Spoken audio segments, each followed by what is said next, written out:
Hello student, I am Rahul Jaiswal, faculty member of English at mission institute. आइए शुरुआत करते हैं इंग्लिश का बहुत ही ज्यादा बेहतरीन कॉन्सेप्ट, बहुत ही बेहतरीन chapter non finite verb. Okay, बहुत ही इंपॉर्टेंट कॉन्सेप्ट है और बहुत ही इंपॉर्टेंट चैप्टर भी है।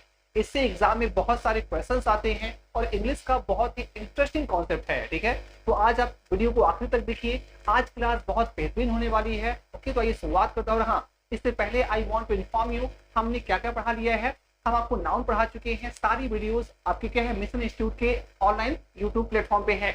नाउन हो गया है, प्रोनाउन हो गया है, एडजेक्टिव हो गया है, एडवर्ब हो गया है, वर्ब हो गया है। राइट, आज हम शुरू करने वाले हैं non finite verb. Okay, non finite verb होता क्या है आइए समझते हैं पहले। ठीक है, आइए शुरुआत करते हैं नॉन फाइनाइट वर्ब से।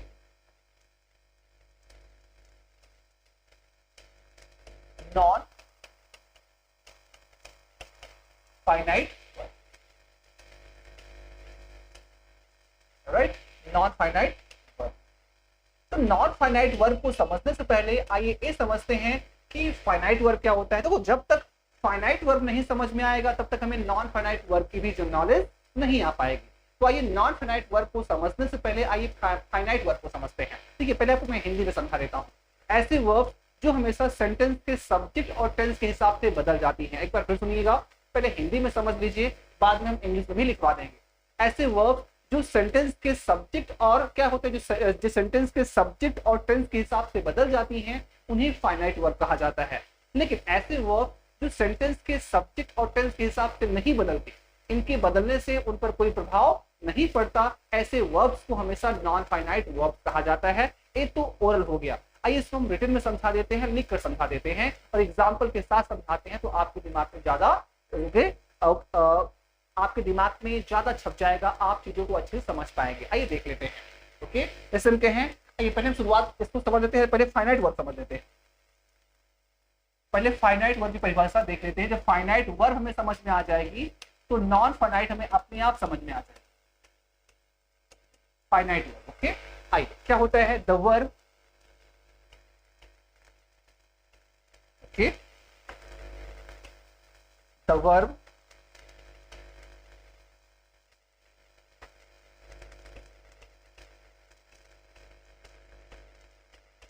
that changes, the verb that changes as per the change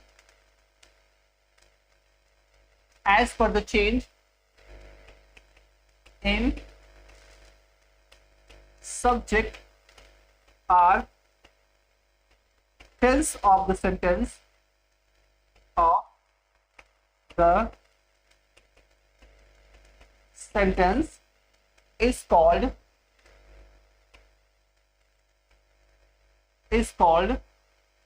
finite verb। इसको क्या समझा आपने? The verb that changes as per the change in subject or tense of the sentence is called finite verb। इसकी हिंदी क्या होती है? ऐसे verb जो हमेशा सेंटेंस के सब्जेक्ट और टेंस के हिसाब से बदल जाते हैं, उन्हें फाइनाइट वर्ब कहा जाता है। एग्जाम्पल देख लेते हैं, सुनते हैं।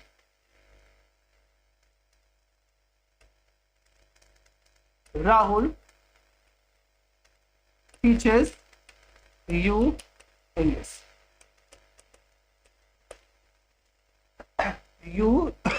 you teach English, right? he, आइए पूछिए, हम एग्जाम्पल ऊपर लेते हैं। ठीक है,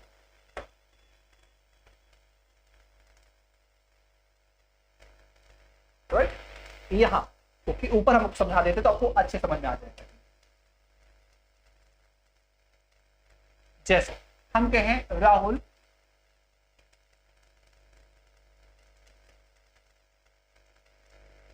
teaches you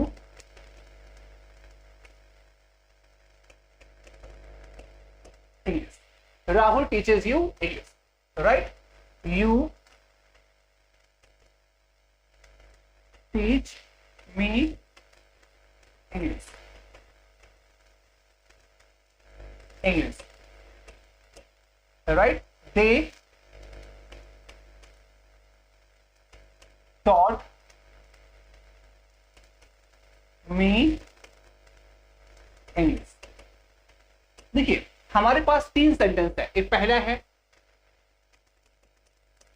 एक दूसरा है और एक क्या है, एक तीसरा है। 3 सेंटेंस हमने लिखा और तीनों सेंटेंस के सब्जेक्ट अलग अलग हैं और तीनों सेंटेंस का क्या है और उनकी जो वर्ब है वो भी अलग है। अगर राहुल आया है तो वहां पे क्या आ गया, टीचर्स आ गया। यहाँ पे यू आया तो यहाँ पे क्या आ गया, टीच आ गया। यहाँ पे दे है तो यहाँ क्या आ गया, टॉट हो गया। इसका मतलब सेंटेंस में हुए परिवर्तन में, ठीक है, सेंटेंस में हुए चेंज। ओके, चेंज किसका है, सेंटेंस में हुए सब्जेक्ट और जो टेंस का चेंज है उसके हिसाब से वर्ब क्या हो रहा है, बदल जा रहा है। इसका मतलब सेंटेंस में सब्जेक्ट और टेंस के बदलने से हमारा जो मेन वर्ब है वो क्या हो रहा है, आई मीन जो फाइनाइट वर्ब है वो बदल रहा है ना। यहाँ पे टीचेस हो गया, यहाँ पे टीच है और यहाँ पे क्या हो गया, टॉट हो गया। अभी बदला कैसे, ये बदला है सेंटेंस में टेंस और सब्जेक्ट के चेंज होने से। तो जो सेंटेंस में सब्जेक्ट और टेंस के चेंज होने पे बदल जाता है उसे ही कहा जाता है फाइनाइट। बातें समझ में आई। तो टीच क्या है, एक फाइनाइट वर्ब है जो हमेशा अपने सेंटेंस के सब्जेक्ट और टेंस के हिसाब से बदल जाता है। तो जो बदल जाए वो फाइनाइट वर्ब होता है। जो बदले ही ना, सब्जेक्ट चाहे सिंगुलर हो, चाहे प्लूरल हो, चाहे प्रेजेंट टेंस हो, चाहे पास्ट टेंस हो, जो कांस्टेंट रहता है, जो चेंजेबल नहीं होता, उन्हें क्या कहा जाता है, उन्हें कहा जाता है नॉन फाइनाइट वर्ब। आइए पहले इसकी परिभाषा देख लेते हैं, फिर नॉन फाइनाइट वर्ब के एग्जांपल भी देख लेंगे। चलो, तो आई थिंक आपको फाइनाइट वर्ब क्या होता है ये जरूर समझ में आया होगा। ठीक है, आइए शुरुआत करते हैं नॉन फाइनाइट वर्ब से।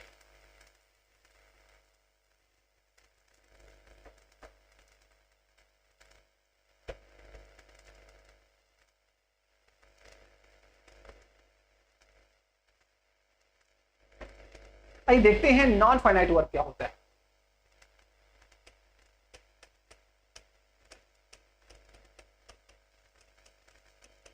नॉन फाइनाइट, अब नॉन फाइनाइट वर्ब क्या होता है ये देख लेते हैं। क्लियर, चलिए आइए पहले इसकी परिभाषा देख लेते हैं। ठीक है, the verb that does not change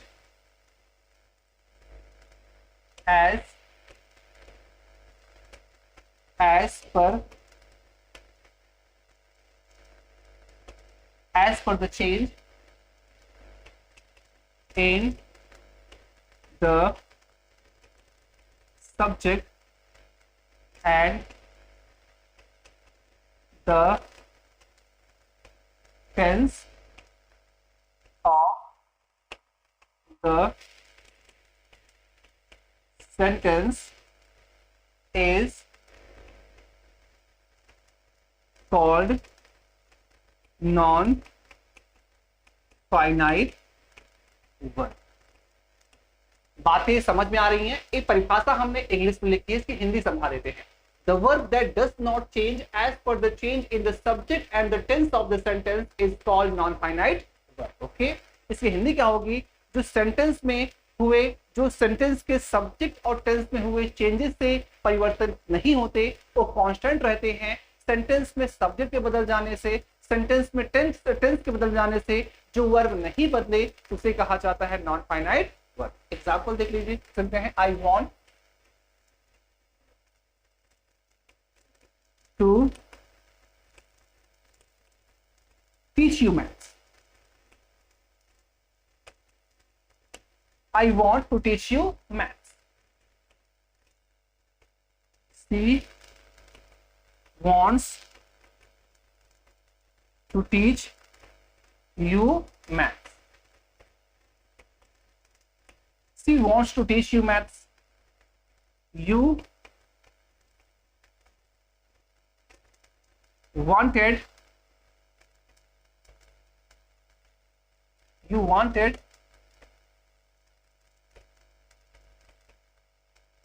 to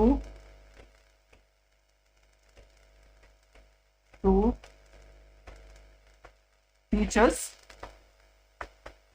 maths. अब यहां पे देखिए, यहां पे आई है तो क्या हो गया, वांट हो गया। यहां पे सी है तो क्या हो गया, वांट्स हो गया। यहां पे यू है तो क्या हो गया, वांटेड हो गया।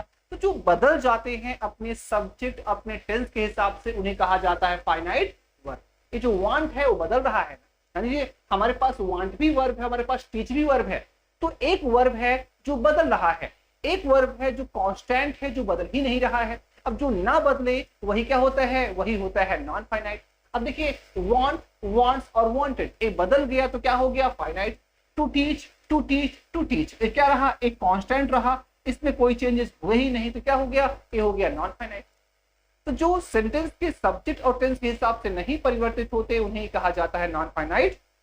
I hope non finite verb क्या होता है आपको जरूर समझ में आया होगा। क्लियर है? तो आइए शुरुआत करते हैं kinds of non finite verb, इनके कितने प्रकार होते हैं, कैसे काम करते हैं, आइए भी देख लेते हैं।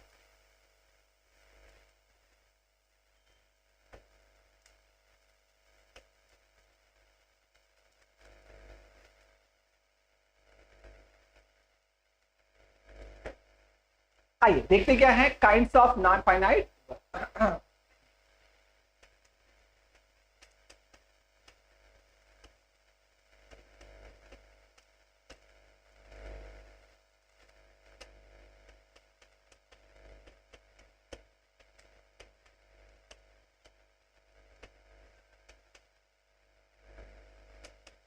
देखिए अगर kinds of non finite verb की बात की जाए ना तो ये तीन प्रकार के होते हैं। There are three kinds of non finite verb.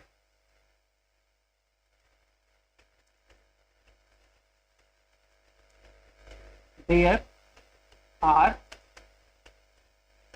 Three kinds of non finite verbs. Non finite verbs तीन प्रकार के होते हैं, right? Okay, there are three kinds of non finite verb. पहला क्या होता है, पहला होता है इंफिनिटिव। पहला होता है इंफिनिटिव, राइट? ये क्या होती है, ए टू प्लस वर्ब की फर्स्ट फॉर्म होती है। बातें समझ में आ रही हैं? दूसरा क्या होता है, जीरंड।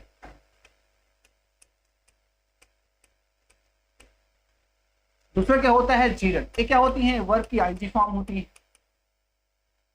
राइट? तीसरा होता है पार्टिसिपेंट,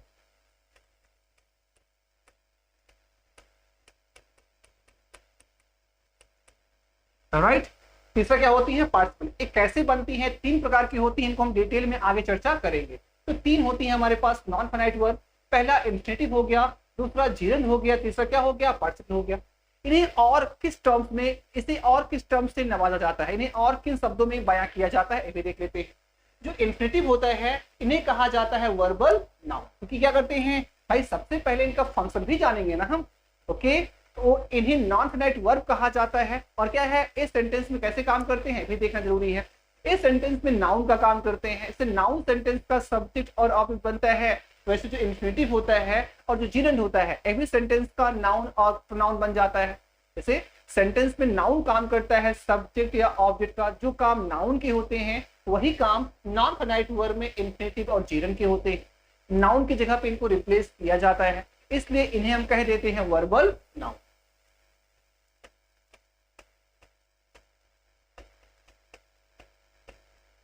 वर्बल नाउन क्यों कहा जाता है ये भी समझ लीजिए। भाई बने कैसे होते हैं, बने होते हैं वर्ब से, काम कैसे करते हैं नाउन का, इसलिए क्या नाम दिया जाता है, वर्बल नाउन दे दिया जाता है। अब हम बात कर लेते हैं जीरंड की, इन्हें भी वर्बल नाउन कहा जाता है।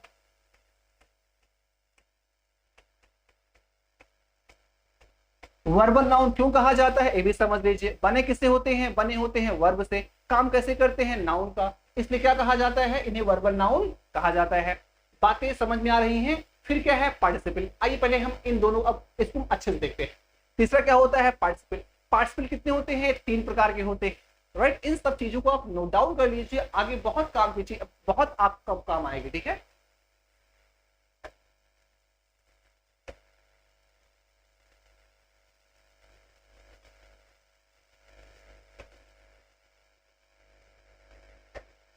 तीसरा क्या है, पार्टिसिपेट।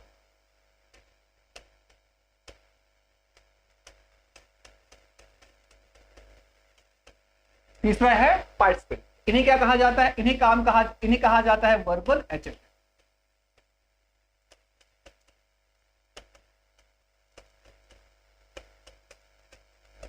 इन्हें कहा जाता है वर्बल एडजेक्टिव। इन्हें वर्बल एडजेक्टिव क्यों कहा जाता है ये भी समझ लीजिए। ओके, बने किससे होते हैं? बने होते हैं वर्ब से। काम कैसे करते हैं? एडजेक्टिव का, इसलिए इन्हें कहा जाता है वर्बल एडजेक्टिव। और ये कितने प्रकार के होते हैं? They are also of 3 types, या it is also of 3 types. ये भी 3 प्रकार के होते हैं।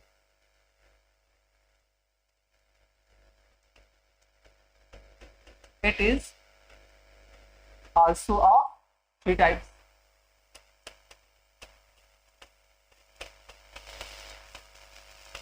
ये भी कितने प्रकार के होते हैं? ये भी होते हैं 3 प्रकार के। पहला क्या होता है? पहला होता है प्रेजेंट पार्टिसिपल।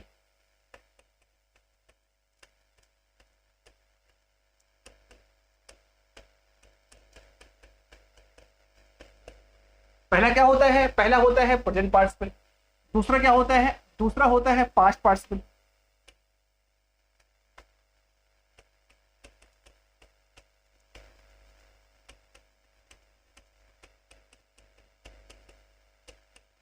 और तीसरा क्या होता है? तीसरा होता है परफेक्ट पार्टिसिपल। Perfect participle.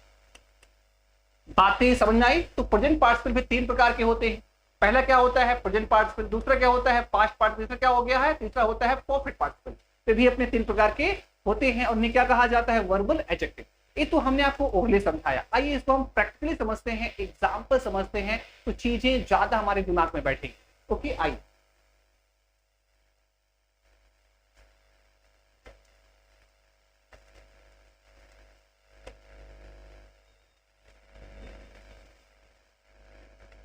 जैसे हम कहें milk is good for health. Okay, milk is good for health. Okay, दूध स्वास्थ्य के लिए अच्छा होता है।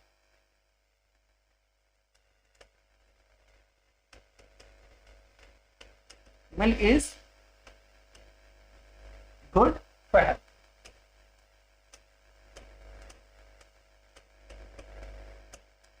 Milk is good for health. Okay, right, दूध स्वास्थ्य के लिए अच्छा होता है। तो यहाँ पे देखिए मिल्क क्या है? यहाँ पे मिल्क आपका नाउन। भाई हमने कहा ना, जो सेंटेंस का जो सब्जेक्ट होता है वो ऑब्जेक्ट होता है, वो कौन बनता है? जो नाउन का काम होता है। नाउन ही किसी भी सेंटेंस का सब्जेक्ट या ऑब्जेक्ट बन सकता है। नाउन बन सकता है, या नाउन का भाई कौन बन सकता है? प्रोनाउन बन सकता है। तो सब्जेक्ट और ऑब्जेक्ट बनने का अधिकार इंग्लिश में किसको है? नाउन है। और नाउन के बाद क्या है? प्रोनाउन। प्रोनाउन को है। तो जैसे नाउन सेंटेंस का सब्जेक्ट और ऑब्जेक्ट बन सकता है, वैसे हम चाहे तो इंफिनिटिव या जीरन को भी सेंटेंस का सब्जेक्ट और ऑब्जेक्ट बना सकते हैं, क्योंकि वो भी तो एक प्रकार के नाउन ही तो होते हैं ना। तो बने किससे होते हैं? वर्ब से। काम कैसे करते हैं? नाउन का एग्जाम्पल देख लेते हैं। से यहाँ पे मिल्क नाउन है, वैसे हम कह सकते हैं to walk. To walk is good for health.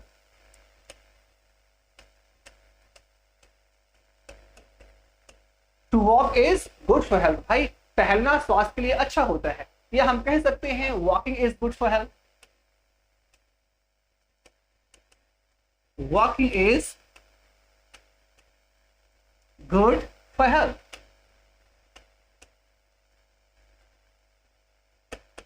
Walking is good for health. जैसे यहाँ पे मिल्क नाउन है, वैसे यहाँ पे इंफिनिटिव भी नाउन हो गया, वैसे यहाँ पे क्या हो गया? जीरन भी नाउन हो गया।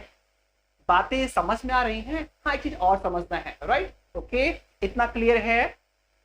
बातें समझ पा रहे हो ना? हाँ, एक चीज हमने आपको नहीं बताया।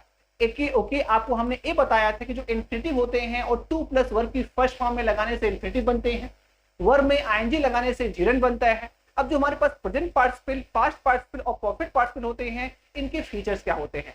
क्या लगाने से ये बन जाते हैं प्रेजेंट पार्टिसिपल? वर्ब में क्या लगाने से प्रेजेंट पार्टिसिपल बनता है? वर्ब में क्या लगाने से पास्ट पार्टिसिपल बनता है? और वर्ब में क्या लगाने से परफेक्ट पार्टिसिपल बनता है? ये हमने आपको नहीं बताया। आइए वो भी समझा देते हैं। तो ये आई होप आपको समझ में आया होगा। ओके, यहाँ पे टू वॉक नाउन है, यहाँ पे वॉकिंग नाउन है। अब देखिए ए है तो इंफिनिटिव, ओके, और ए है तो जीरन। काम कैसे कर रहे हैं? काम कर रहे हैं नाउन का ना। बने किससे होते हैं? वर्ब से। काम कैसे कर रहे होते हैं? नाउन का। इसलिए इन्हें क्या कहा जाता है? इसलिए इन्हें कहा जाता है वर्बल नाउन। तो आई होप अब सारी चीजें आपको समझ में आ रही होंगी। इसलिए इन्हें क्या नाम दिया जाता है? इसलिए इन्हें नाम दिया जाता है वर्बल नाउन का। ये भी वर्बल नाउन है, भी क्या है? ये भी वर्बल नाउन। बातें समझ पा रहे हो ना? चलिए अब हम समझ लेते हैं पार्टिसिपल को, ये कैसे बनते हैं। चलिए फिर दोनों में हम क्या करेंगे, इसको हम टैली भी करेंगे और आपको अच्छे अच्छे क्वेश्चन भी बताएंगे।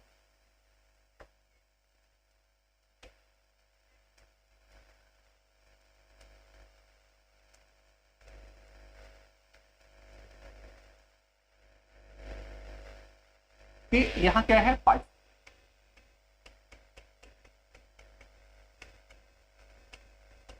राइट। पहला क्या था, पहला है प्रेजेंट पार्ट,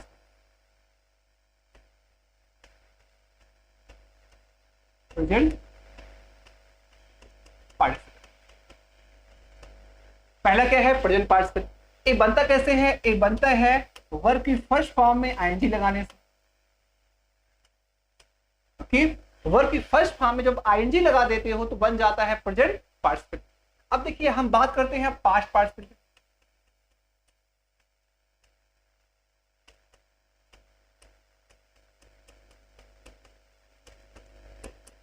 ये कैसे बनते हैं, ये बनते हैं वर्ब की थर्ड फॉर्म से। कोई किसी भी वर्ब का, अगर आप किसी भी वर्ब को थर्ड फॉर्म में चेंज कर लीजिए और उसको आप एज एडजेक्टिव यूज करिए तो क्या हो जाते हैं, वो हो जाते हैं पास्ट पार्टिसिपल, राइट। अब हम बात करते हैं परफेक्ट पार्टिसिपल।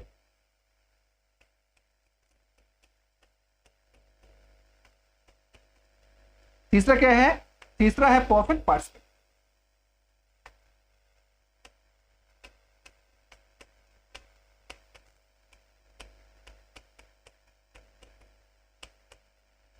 तीसरा है परफेक्ट पार्टिसिपल। ये कैसे बनते हैं, ये बनते हैं हैविंग में वर्ब की थर्ड फॉर्म लगाने से।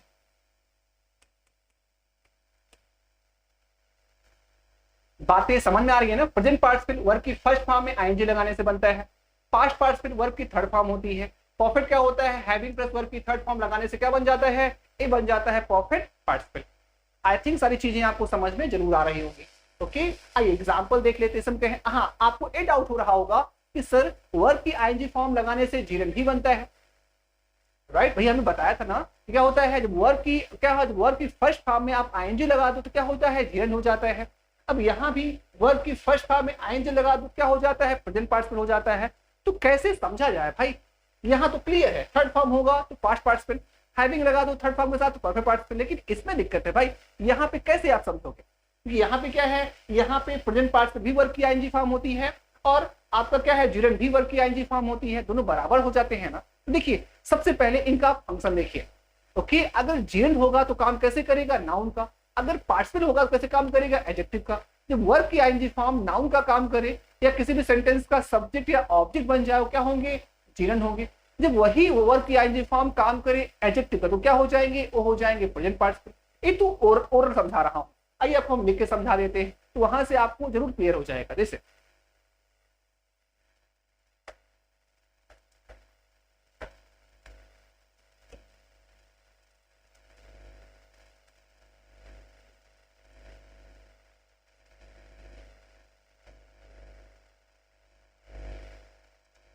जैसे हम कहें वॉकिंग इज, हम आपको समझाए थे walking is good to have. Walking is good to have.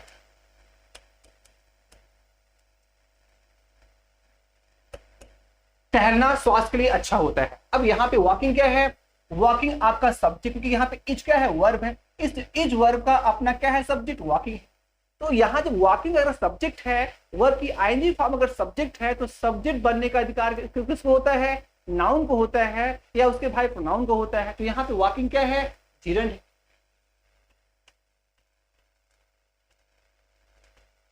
यहाँ वॉकिंग क्या है, जीरन। लेकिन अगर मैं कहूं आई सा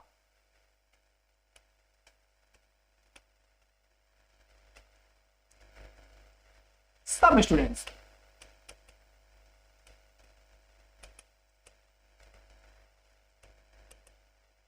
walking on the road। अब देखिए, I saw some students walking on the road। मैंने कुछ बच्चों को देखा। कैसे बच्चों को देखा आपने, क्योंकि रोड पर टहलते हुए मैंने कुछ बच्चों को देखा। तो यहाँ पे जो वॉकिंग शब्द है ये किसकी विशेषता बता रहा है, ए बता रहा है स्टूडेंट्स की विशेषता। भाई ए वॉकिंग ना तो सेंटेंस का सब्जेक्ट है और ना ही सेंटेंस का ऑब्जेक्ट है। इस वॉकिंग का यूज इस स्टूडेंट्स को क्वालिफाई करने के लिए किया गया है। भाई कैसे बच्चों को आपने देखा, सड़क पर टहलते बच्चों को आपने देखा ना भाई। यहाँ वॉकिंग क्या है, एडजेक्टिव है, तो वॉकिंग क्या हो जाएगा, यहाँ वॉकिंग हो जाएगा प्रेजेंट पार्टिसिपल।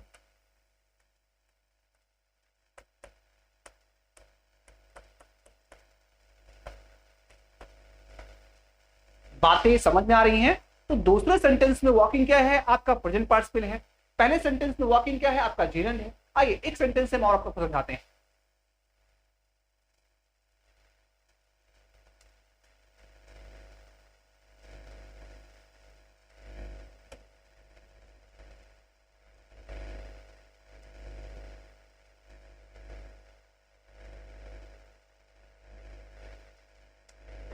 सुनते हैं।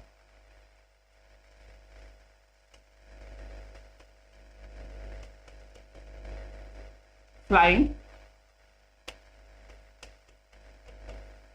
kites takes energy,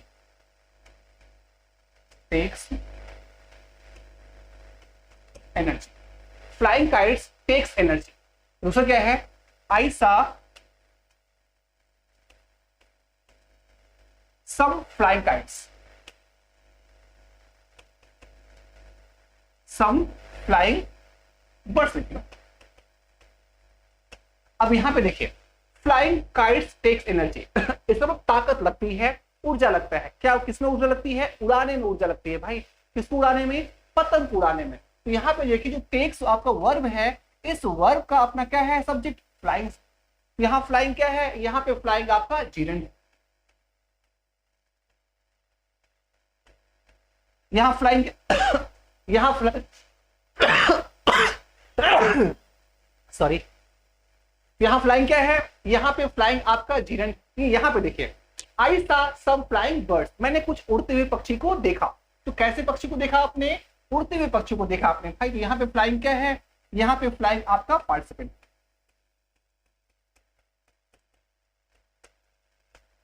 तो सेंटेंस में इनका यूज कैसे होता है, ये देखिए आप।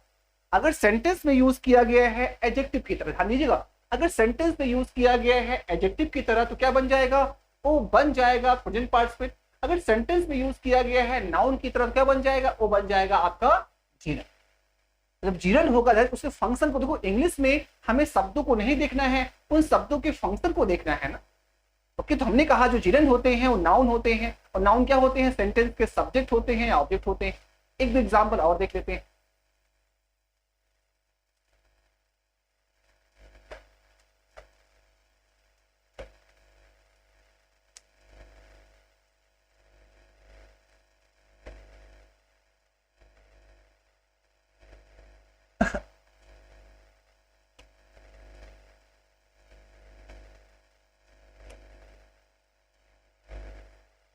जब कहें सी या ही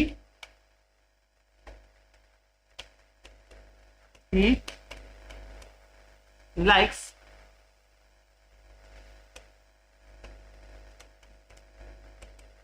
watching movies, he likes watching movies. अब देखिए यहाँ पे ही क्या है, सब्जेक्ट है, लाइक्स क्या है, मेन वर्ब है, वॉचिंग क्या है, ऑब्जेक्ट। और जब ऑब्जेक्ट होगा तो नाउन होगा, जब नाउन होगा क्या होगा, ये जीरन होगा। ये क्या है, जीरन। बातें समझ पा रहे हो, यहां पे वॉचिंग क्या है, जीरन है। लेकिन अगर मैं कहूं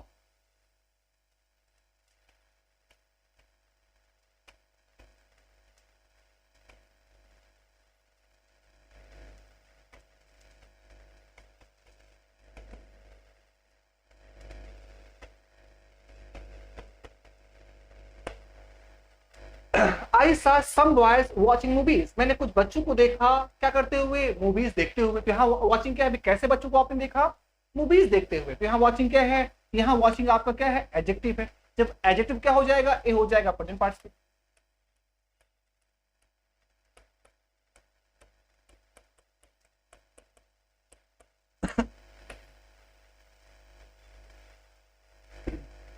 बातें समझ में आ रही हैं? तो इसे ही कहा जाता है कि इनके फंक्शन के बेसिस पे आप कैटेगराइज कर पाओगे कि ये जीरन है या पार्ट। ओके, चलो आइए और कुछ समझते हैं। कुछ हमारे पास ऐसे एडजेक्टिव्स होते हैं कि अगर हमारे पास ऐसे कुछ एडजेक्टिव्स होते हैं और हमारे पास वर्ब होते हैं जिनके साथ हम यूज करते हैं जीरन का, उनके साथ इंफिनिटिव नहीं आता। तो कौन कौन से वर्ब होते हैं आइए देख लेते हैं। राइट, इंग्लिश में ऐसे बहुत सारे वर्ब्स होते हैं जिनके बाद हमेशा किसका यूज किया जाता है, जिनके बाद यूज हमेशा हमेशा जीरन का किया जाता है। वहीं से एग्जाम में क्या आते हैं, क्वेश्चन आते हैं। जैसे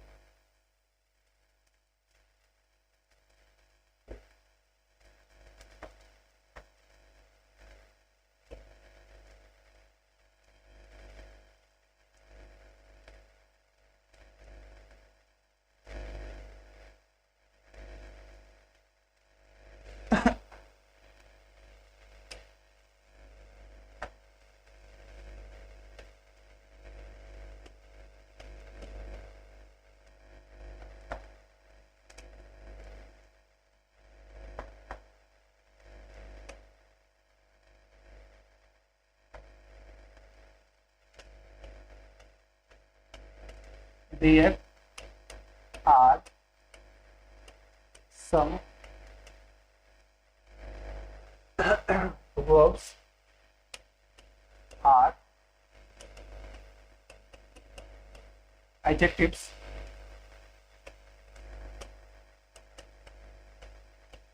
which are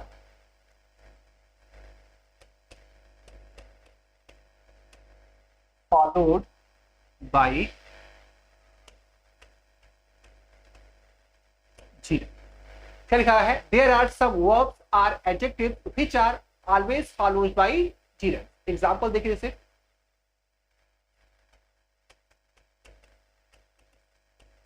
finish, enjoy, admit, love, like,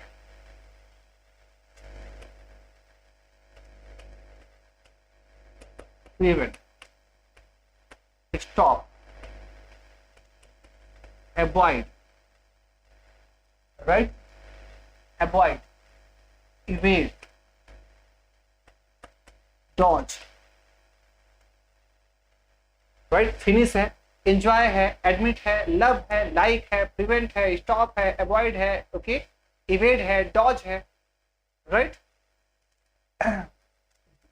be used to है, to,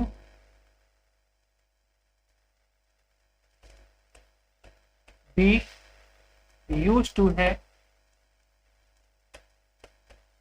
to look,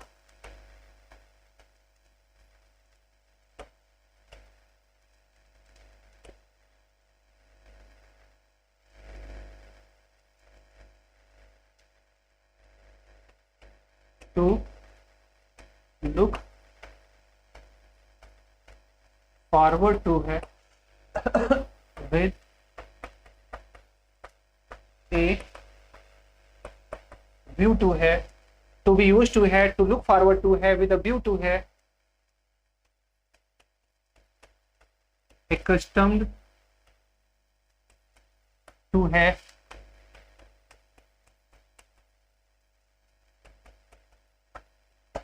acclimatized to है, prone to है, right, okay, prone to है, acclimatized to है, accustomed to है, with a view to है, to look forward to है, to be used to है, prevent है, stop है, avoid है, evade है, dodge है, like है, love है, admit है, enjoy है, finish है। और भी है मेनी मोर। इनके साथ हमेशा याद रखिएगा, इनके साथ यूज करिएगा जीएन का, आई मीन वर्ब की आईएनजी फॉर्म आता है इनके बाद, यही ध्यान रखना है। एग्जाम में क्या करेगा, इनके बाद वर्ब की फर्स्ट फॉर्म देगा जो गलत हो जाएगा, इनके बाद वर्ब की आईएनजी फॉर्म आता है, इतना ध्यान रखिएगा। एक दो क्वेश्चन आपको करके समझा रहे हैं, और वही आईएनजी फॉर्म क्या होगा, जीरंट होगा। ओके, आइए देख लेते हैं एग्जाम्पल। हाँ, एक और देख लो, यहाँ पे कंसीडर है,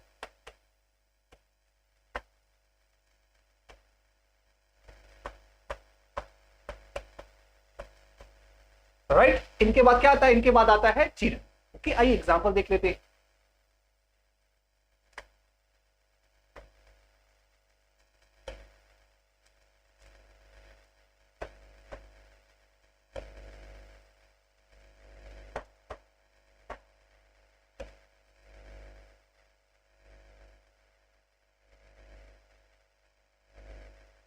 जैसे I am use to get up late in the morning, in the morning. देखिए अगर आपने सही से नहीं जाना है, आपने सही से नहीं पढ़ा है, तो सेंटेंस आप इसे नो एरर मार के आओ, क्योंकि आपने इसको सही समझा नहीं है। हमने कहा कि be use to, okay, is, am, are, was, were और बी फॉर्म में ही आते हैं, चाहे आई एम यूज टू हो, चाहे सी इज यूज टू हो, चाहे ही इज यूज टू हो, चाहे यू आर यूज टू हो। जहां पर यूज टू आ जाए उसके बाद आंख मूंद कर आप वर्ब की आईएनजी फॉर्म यूज कर दो। इसका मतलब होता है आदि होना। मैं हिंदी बता रहा हूं, इसका मतलब आदि होना या आदत होना। इस सेंटेंस का मतलब क्या है? I am use to get up late in the morning का मतलब क्या है? मुझे सुबह देर से उठने की आदत।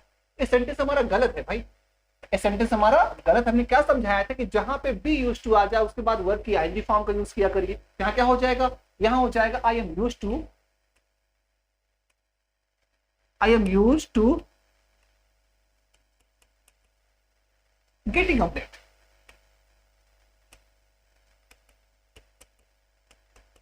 इन द मॉर्निंग। सेंटेंस का मतलब हो जाएगा I am use to getting up late. देखो आपको दिखने में तो ज्यादा अच्छा क्या लग रहा होगा?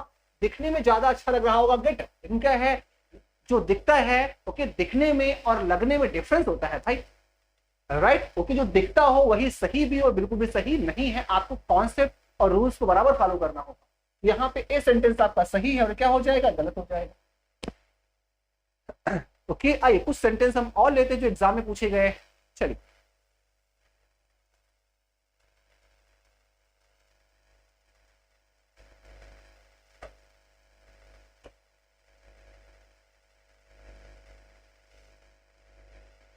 सम कहें I am looking to, I am looking forward to,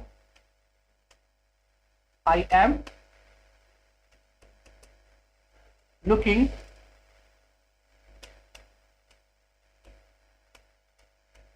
forward to meet my friend, meet my friend today. पहले लुक फॉरवर्ड टू का मतलब समझ लीजिए। लुक फॉरवर्ड टू का मतलब होता है बेसब्री से इंतजार करना। क्या होता है? लुक फॉरवर्ड टू का मतलब होता है किसी का बेसब्री से इंतजार करना या उम्मीद करना या आशा करना। इसका मतलब क्या है? I am looking forward to meet my friend today. आज मैं बहुत उम्मीद, क्या है, मैं आज क्या है, मैं बहुत उम्मीद कर रहा हूं, बहुत आशा, मैं बहुत बेसब्री से इंतजार कर रहा हूं। लुक फॉरवर्ड टू का मतलब होता है किसी का बेसब्री से इंतजार करना। तो मैं अपने दोस्त से मिलने का बेसब्री से इंतजार कर रहा हूं, इस सेंटेंस का मतलब है। तो देखिए आपको समझाया गया था लुक फॉरवर्ड टू के बाद क्या आ जाता है? वर्ब की आईएनजी फॉर्म आती है। तो यहाँ क्या हो गया है? हमने वर्ब की फर्स्ट फॉर्म लिखा है ना, सेंटेंस क्या हो गया? गलत हो गया। ये सेंटेंस लिखा जाएगा I am looking forward, I am looking forward to meeting हो जाएगा भाई। क्या हो जाएगा? I am looking forward to meeting my friend. अब जाके सेंटेंस हमारा क्या हुआ? सही हुआ। I am looking forward to meeting my friend today. मैं आज अपने दोस्त से मिलने का बेसब्री से इंतजार कर रहा हूं। आई होप ये सेंटेंस आपको समझ में आया होगा। ओके, आइए एक दो सेंटेंस हम और देखते हैं। जितना ज्यादा आप प्रैक्टिस करोगे उतना ज्यादा क्या आएगा? आपके अंदर कॉन्फिडेंस आएगा, राइट? आइए और देखते हैं।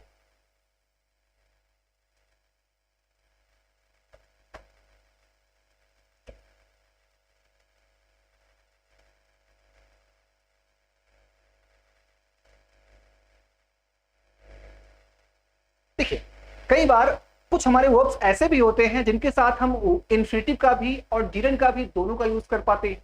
यहाँ दोनों के मतलब अलग अलग होते हैं। अब दो डिफरेंस क्या होता है हमें वो भी ध्यान देना होगा। है आई स्टॉप्ड,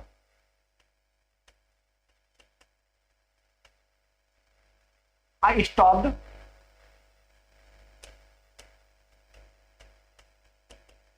स्मोकिंग, और यहां क्या है? I stopped to smoke. देखिए अब सेंटेंस हमारा ए भी सही और क्या सेंटेंस हमारा ए भी सही। आई स्टॉप्ड स्मोकिंग ये भी सही है, आई स्टॉप टू स्मोक ये भी सही। अगर जब स्टॉप के बाद वर्ब की आईएनजी फॉर्म लगाते हैं तो उसका मतलब होता है कि आई स्टॉप्ड स्मोकिंग, मैं पहले स्मोक किया करता था कि अब स्मोक करना मैंने क्या कर दिया है, बंद कर दिया है। अगर मैं कहूँ आई स्टॉप्ड स्मोकिंग, इसका मतलब क्या है कि मैं स्मोकिंग करना बंद कर दिया है, अब मैं स्मोक नहीं करता। लेकिन अगर मैं कहूँ आई स्टॉप टू स्मोक, इसका मतलब क्या है कि मैं स्मोक करने के लिए रुका। भाई द वे आप कहीं बाइक से जा रहे हो या कार से जा रहे हो, कहीं पान की दुकान देखी, आपने क्या किया, गाड़ी पार किया और एक्सीलरेट ली और धुआं करते हुए चले गए। तो इसका मतलब क्या है कि आई स्टॉप टू स्मोक का मतलब क्या है कि मैं स्मोक करने के लिए रुका, मैंने अपनी गाड़ी पार की, मैंने रुका क्या करने के लिए, स्मोक करने के लिए, इसका ये मतलब होगा। और इसका मतलब क्या होगा कि आई स्टॉप्ड स्मोकिंग का मतलब क्या होगा कि मैंने स्मोकिंग करना बंद कर दिया है। तो दोनों के मतलब अलग अलग होते हैं। कुछ हमारे पास वर्ब्स ऐसी होती हैं कि वहां पे आई वर्ब की आईएनजी फॉर्म भी आ जाता है और वर्ब की क्या होती है, इंफिनिटिव भी आ जाता है, लेकिन दोनों में अंतर होता है। तो उस अंतर को भी आपको समझना है। अब एग्जाम में जो क्वेश्चंस आते हैं कॉन्टेक्स्ट के बेसिस पे आते हैं ना, क्या होते हैं, तो एग्जाम में जो क्वेश्चंस आते हैं कॉन्टेक्स्ट के बेसिस पे आते हैं। पूरे सेंटेंस को पढ़ा करिए, पढ़ने के बाद से आपको आप मीनिंग को आराम से इन्फर कर लेंगे वहां पे क्या भरा जाएगा। जैसे एग्जाम्पल के माध्यम से हम समझाते हैं वहां पे क्या आएगा, ओके, तो आप चीजों को आराम से समझ सकते हो। देखो जैसे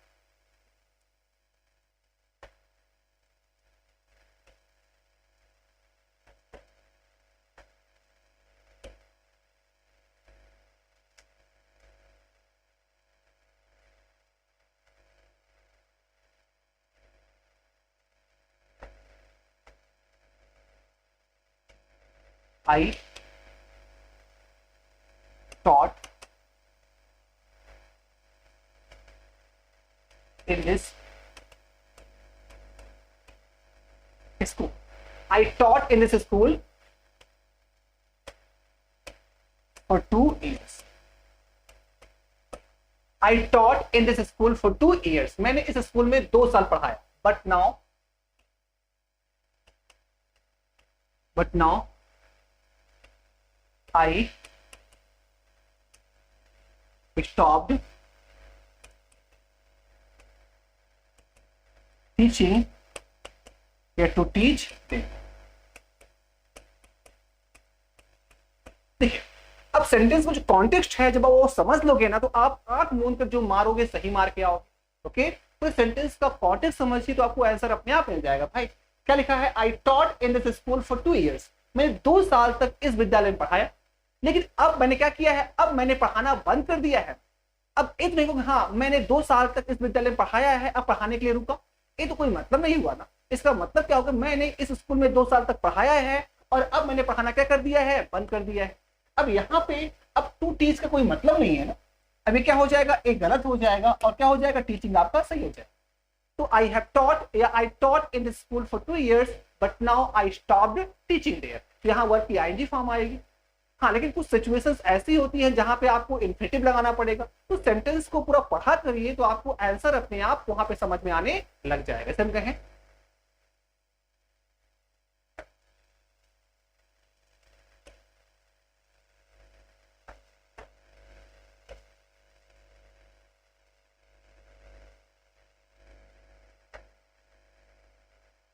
while going to my